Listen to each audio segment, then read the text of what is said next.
everybody, welcome back, Fallen Angels. I'm doing another reaction video. I'm sorry if things are going a little bumpy. I'm trying to get my both my feet on the pegs on the pedals and trying to get the bike going the normal way. So just have some patience with me, and I'll get it all done right.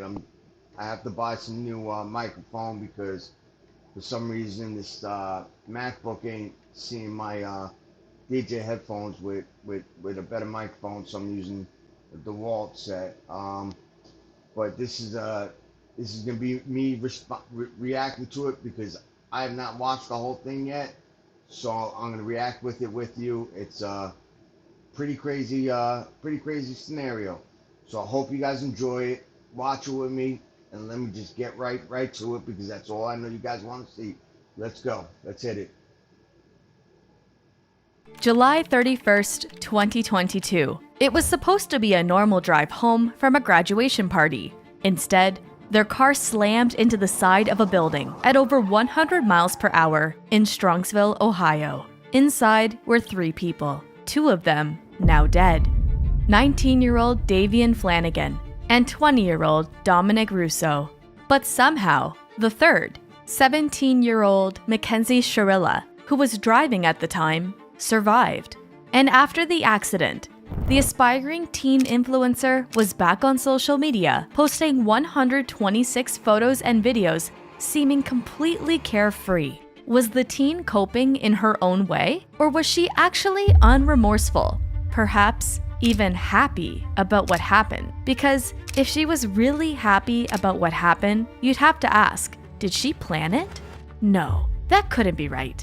After all, who in their right mind would intentionally drive themselves, their friend, and their boyfriend straight into a wall at 100 miles per hour? This devastating incident happened as Mackenzie's Toyota Camry turned onto Progress Road, crashing into a Plato's Closet storefront. For 45 minutes, no one knew the crash even happened, until a passerby stumbled upon the wreckage and called police. This is the worst I've ever seen. The car looked like it had exploded and had been cut in half. Oh my God! The 2 young men who passed away were on the verge of chasing their dreams. Davian had overcome a difficult childhood, removed from his birth parents due to neglect and adopted by the Flanagan family. He worked hard to turn his life around, becoming a star athlete and later a self-taught barber, even applying to barber college. Dominic was equally driven. He loved fashion, started 2 companies, and dreamed of becoming a music producer. His family remembers his attention to detail, even as a kid, and his devotion to his girlfriend of nearly 4 years, Mackenzie, who lived with them for a time. Many of my brother's interests and goals were centered on learning more about himself and how he could become a better person, and how he could better the community. So, their sudden passing was heartbreaking for the community. It was shocking. We've known Davian for about 14 years. They've been neighbors of ours. He was really like a third son for me, so it was devastating. These kids are part of my heart. You lose one, and it hurts. And no one took it harder than the families of the deceased. Okay, both Davian and Dominic are deceased. And as the horror of what happened hit her, the mother let out some chilling words. Why did she tell? Why did she tell? Did you get that? Why did she tell? Yes. Dominic's mother immediately appeared to blame her son's long-term girlfriend, Mackenzie. But Mackenzie was a part of the fatal crash. So, would the grieving families ever find out Mackenzie's alleged secret? Well, when authorities arrived on scene, they heard mumbling coming from the car. Radio, the driver is breathing unconscious. This is bad, guys. How's Davian? Mackenzie said, before losing consciousness. Even though the teen had stopped breathing at one point, she was flown to the hospital where she recovered. When Mackenzie's parents were informed their daughter had been involved in a tragic accident. You want to sit down? Oh my God. 2 are deceased in the vehicle. Daughter's driving. They had one question. Who died? For Mackenzie's father, one victim immediately came to mind. Does anyone know Jacob? Dom? No, stop. Let him talk. Guys, Despite the mother's protests, the officer gave weight to the father's suspicion. What's the name you said? Dom. Might be.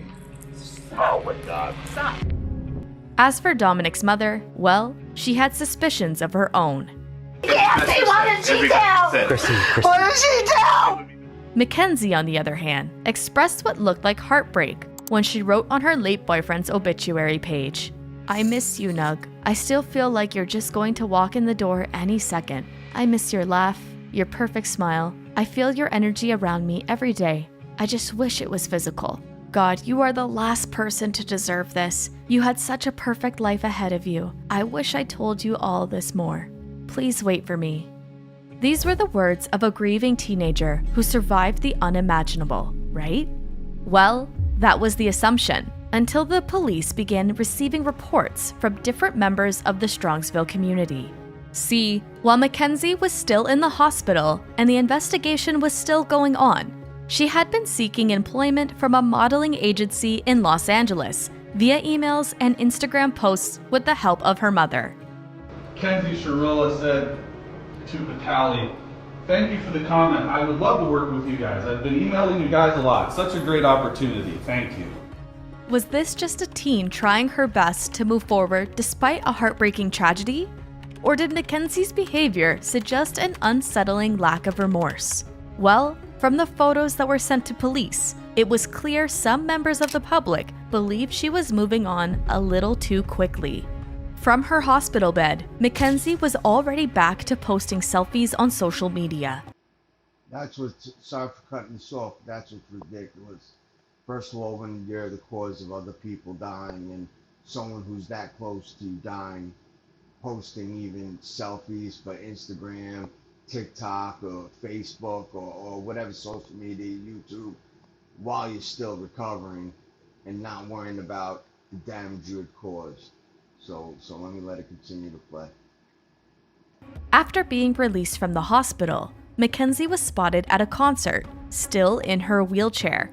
In October, she was captured in social media posts celebrating Halloween with her friends, dressed as a corpse.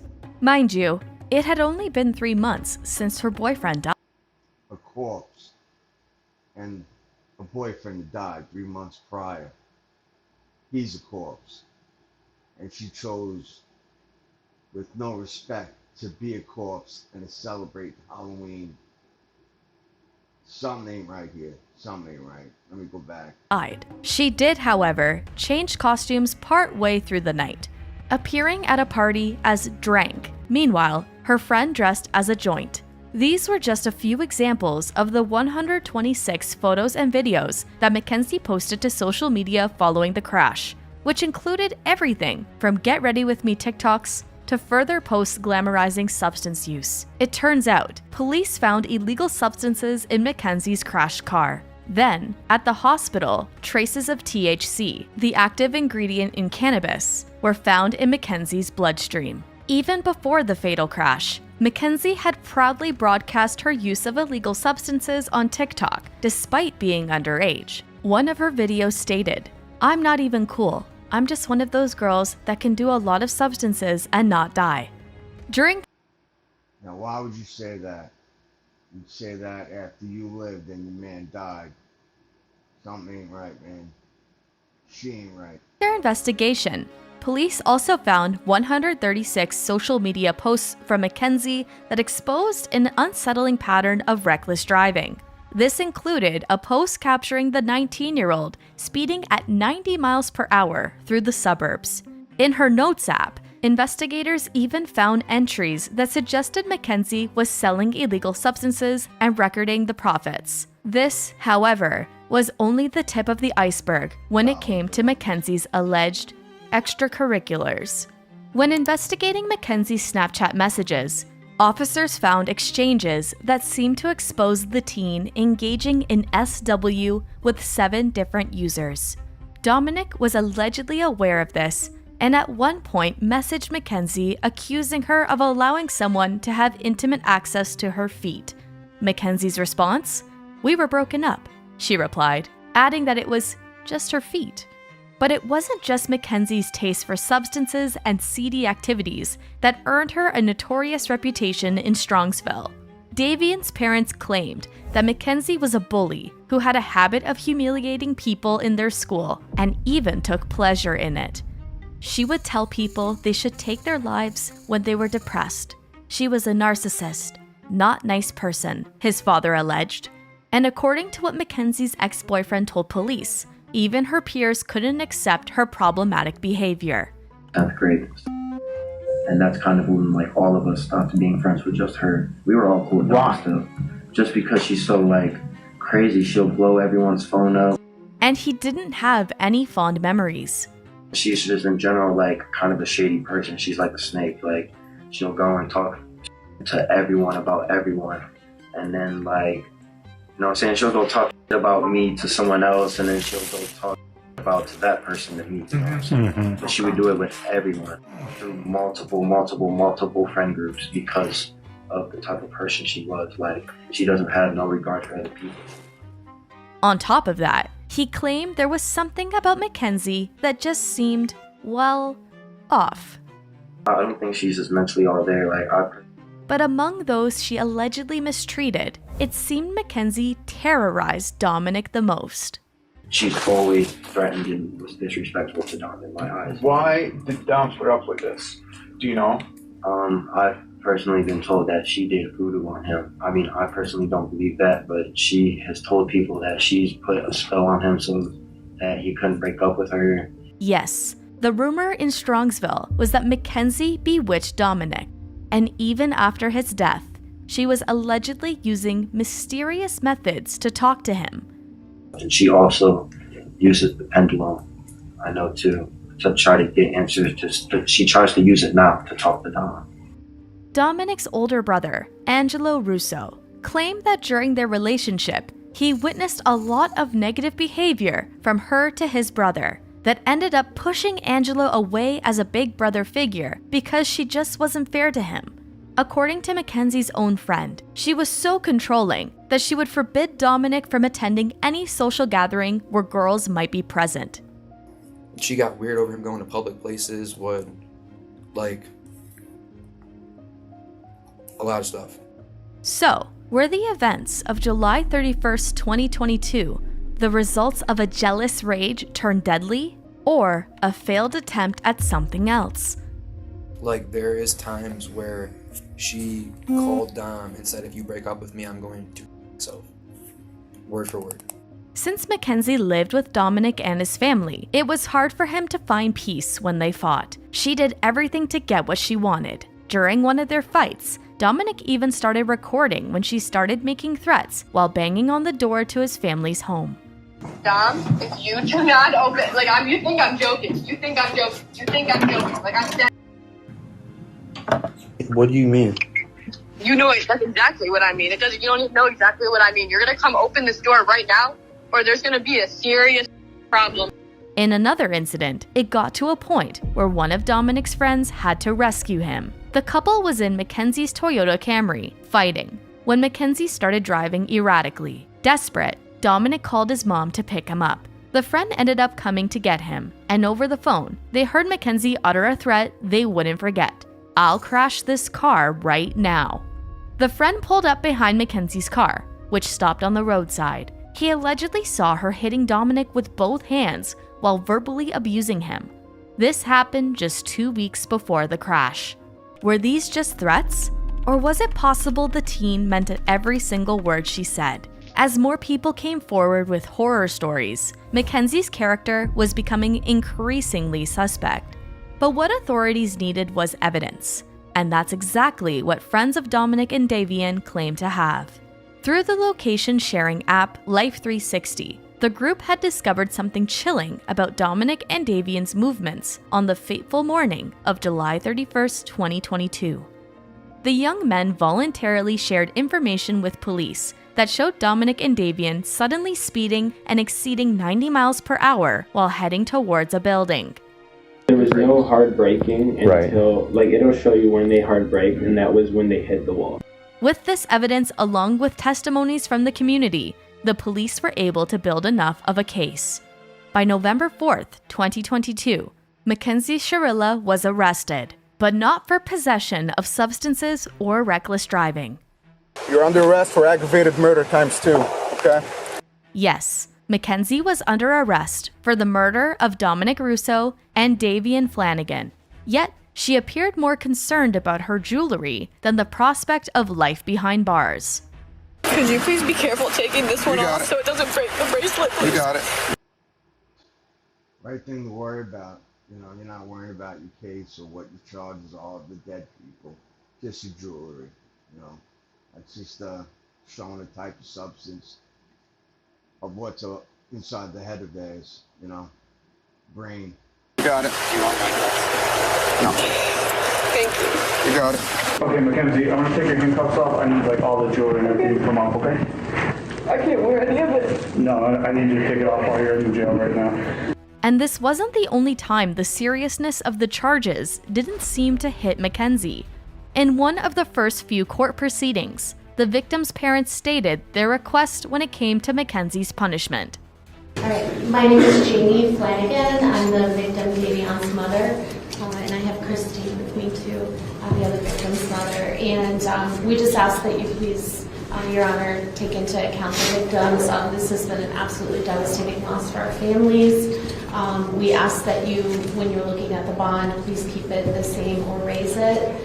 We feel that Mackenzie is a threat to both herself and the community if she were to be released. While the two grieving mothers reminded the court of what Mackenzie had done to their sons, the teen rested her chin on her hands and fixed her hair like she was in online class, not court.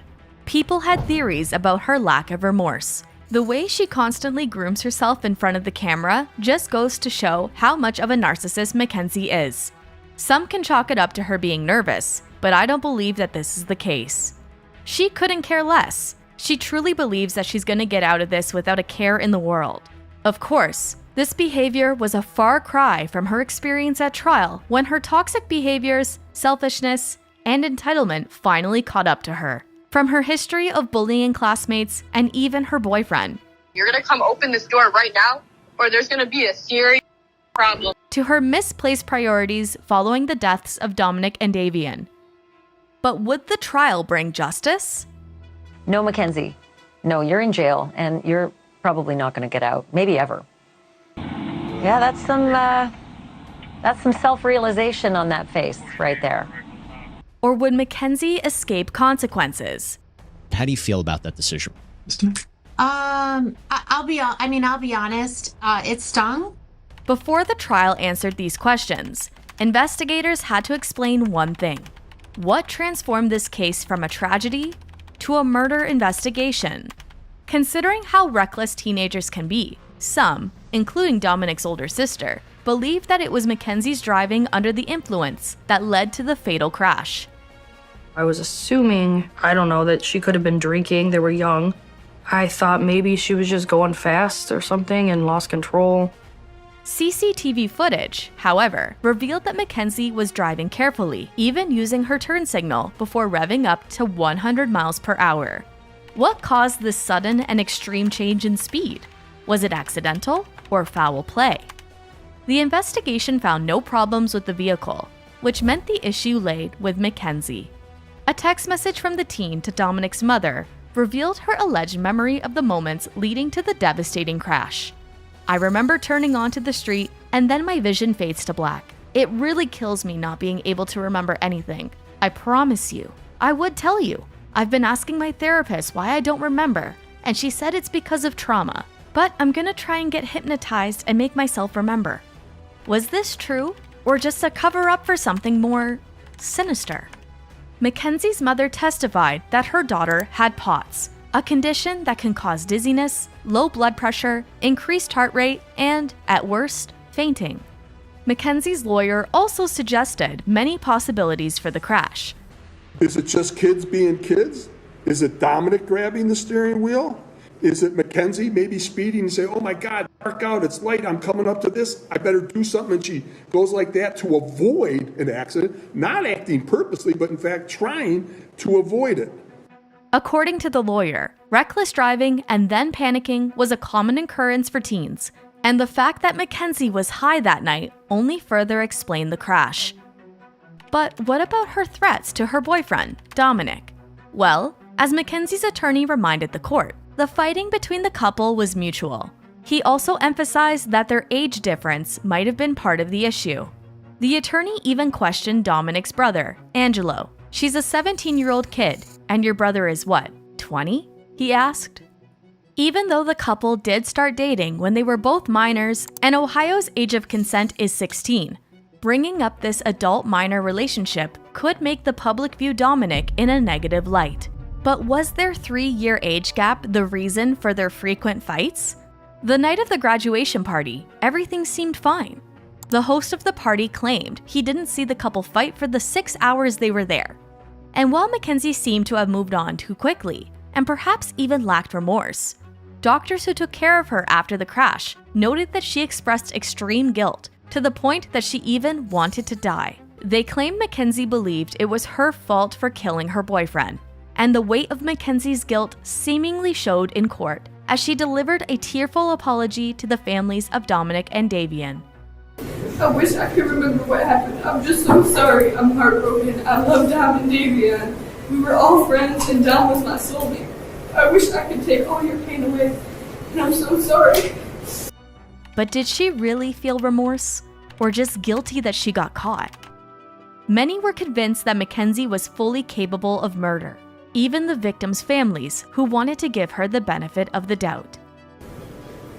I'm Christine Russo. I'm Dominic's mother. No one wanted this to be a murder or to punish Mackenzie Shirilla for this accident. But this was not a car accident.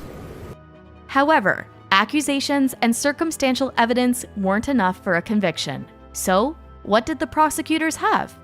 Well, one of the most unsettling pieces of evidence came from Mackenzie's phone. It revealed that she previously went to the area of the crash, 3 days before it happened. Mackenzie had scouted out the area and chosen an obscure route where there wouldn't be anyone to witness how she drove or rescue anyone who could still be alive. Prosecutors believed that she might have even used her age as an advantage. See, the day after the crash was Mackenzie's 18th birthday, where she would legally become an adult. But because the crime was committed as a minor, she hypothetically should have been judged under the juvenile court system, where punishments are less harsh. However, if this was Mackenzie's plan, it failed miserably, as the juvenile court found enough reason to transfer her to the General Division for prosecution. And then there was something else Mackenzie failed to predict: the cameras. Despite the clear weather, dry roads, and her car in peak condition, CCTV captured Mackenzie's vehicle going from driving responsibly to speeding at 100 miles per hour. And while the defense blamed the THC found in her system for the crash, the prosecution argued that her careful driving use of the turn signal at the beginning of the footage was not consistent with someone who was not in control. She morphs from a responsible driver to literal hell on wheels as she makes her way down the street. Still, there was no way of knowing what was going on inside the car, until investigators found the final piece of the puzzle. Within the remains of Mackenzie's Toyota Camry, investigators found the vehicle's event data recorder, also known as the black box. This device collects data on how the car was being operated, including its speed, braking, acceleration, and airbag deployment. According to the black box, moments before the fatal collision, while the car was speeding at 100 miles per hour towards a building, Mackenzie's foot wasn't on the brakes, it was on the accelerator. The video clearly shows the purpose and intent of the defendant. She chose a course of death and destruction that day. This was all the evidence the jury needed. On August 21st, 2023, Mackenzie Shirilla was found guilty of multiple charges, including 4 counts of murder and 2 counts of vehicular homicide. But what punishment would Mackenzie face for her crimes? When it came to the potential sentencing, there was disagreement from both sides. There were those, like Mackenzie's mother, who still believed in her daughter's innocence, and wanted her sentence to reflect that. While the mother claimed her heart hurt for the families of Dominic and Davian, she emphasized that this was a loss for the Shirillas as well, boldly telling the court that Dominic was part of our family. She emphasized the toll this incident had taken on Mackenzie, claiming her daughter would never emotionally or physically recover from it, and that there was no way she committed this crime intentionally. Because she would never, ever, ever murder the love of her life. But the judge noticed something missing from the mother's speech. I'm hearing an awful lot about your daughter. I'm not hearing very much about the two dead people. Dominic, okay, I'm asking you for a leniency because this was a tragic accident that she does not remember. And this wasn't the only moment when Mackenzie's mother seemingly forgot that lives had been lost. The day of the crash, Dominic's grieving mother called the Shirilla household to check on how Mackenzie was doing in the hospital. Mackenzie's mother's concern, however, was elsewhere. The first thing she allegedly said was, "Oh, please don't listen to what everyone's saying on Facebook." Yeah, my son is dead, his friend is dead, and I'm checking on yours. Yet social media is what's important. Is this where Mackenzie's behavior came from? That's the conclusion some viewers came to. That mother is something else. No wonder the daughter turned out like this. Wow. And according to what other family members had to say, it was like mother, like daughter. Mackenzie Shirilla, the most selfish person I know. Ironically, Dom was the most selfless person I know. Mackenzie Shirilla murdered Dom and Davian in cold blood and had already moved on. This is why many argued for the harshest possible punishment, and it seemed they got what they wanted. Mackenzie was sentenced to life in prison, with one exception, a chance for parole in 15 years. Davian's family argued that 30 years before parole would have been more fair. It took your breath away a little bit to hear that it was not going to be 30 because, you know, which 15 is she serving? Is she serving 15 for Dominic or is she serving 15 for Davian? But while the judge recognized the family's dissatisfaction, she remained firm on the sentencing. I understand that the pain in this room wants me to impose the harshest sentence. But I don't believe that would be the appropriate sentence, because I do believe that Mackenzie will not be out in 15 years. Now this leaves one question. Why would the teen commit such a reckless crime? Well, the judge put forward one possibility, that Mackenzie intended to die in the crash. However, from the judge's perspective, this detail was irrelevant to the trial. A failed attempt is not a defense to murder. Clinical psychologist Dr. G suggested several possible motives for this, including mental health issues, narcissism, a lack of empathy, and impulsivity. But his most disturbing theory? For people that have conflicted or obsessive or challenging relationships like this, it's possible that she conflated love and death. She may have seen death as a unifying act, as a romantic act. Essentially binding her and Dominic together forever, if she passed with him. And the red flags may have been there all along, showing obsession through spells, voodoo, and pendulums to connect with Dominic. And while no one believes she actually followed through with her threats, Dr. G emphasized that these warning signs must always be taken seriously. He was so much more than cargo. Meanwhile, Mackenzie remains in prison. As for whether she spends 15 years behind bars or the rest of her life, well, that all depends on if someone who committed such a heinous crime is capable of change. There's a very good likelihood, Mackenzie, that you will spend the rest of your life in prison. That won't be up to me. That will be up to the parole board, and that will be up to you to a great extent. While you're here, check out our video about... See, now this shows you. Hope you guys learned something from this video. I hope you guys enjoyed watching it with me. I tried to keep my reaction level to a minimum so you could watch more of the video without having to hear me. Social media is possibly ruining everybody this generation, even from my generation down, even above, you know, and you know, it's fatal. It's fatal to some of the stuff people do, and then the way they react to it after it by going right back to social media, you know. So So I hope everybody takes a little thought and gets a little something out of this. My prayers go out to the families that had lost, people in this. Still prayers go out to the family who have lost their kid to prison, whether it be for life or she makes her parole. Prayers still go out because it's the right thing to say, right way to be from my case. And, losing someone in your family is never a good thing. So my prayers definitely, and my empathy definitely goes out to those family members. I hope you guys enjoyed watching my reaction. This is for you guys, fallen angels. Write your comments below. If you guys have any videos that you want to see me react to, please send it to negativecreep504@gmail.com, or just write it down below, videos that you would like me to react to. Or if there's anything that you would like to see me as far as improving, because you can see I'm trying to transition my channel to more reacting. I'll still have my Bozo Chronicles here and there, and my story time and stuff like that, but I am trying to transition the channel. And I hope you guys all enjoy it, and I hope you guys keep on watching. And if you haven't, hit that subscribe button. It's a lot easier to know when I'm putting out a video when I'm not. I'll talk to you guys later. All right.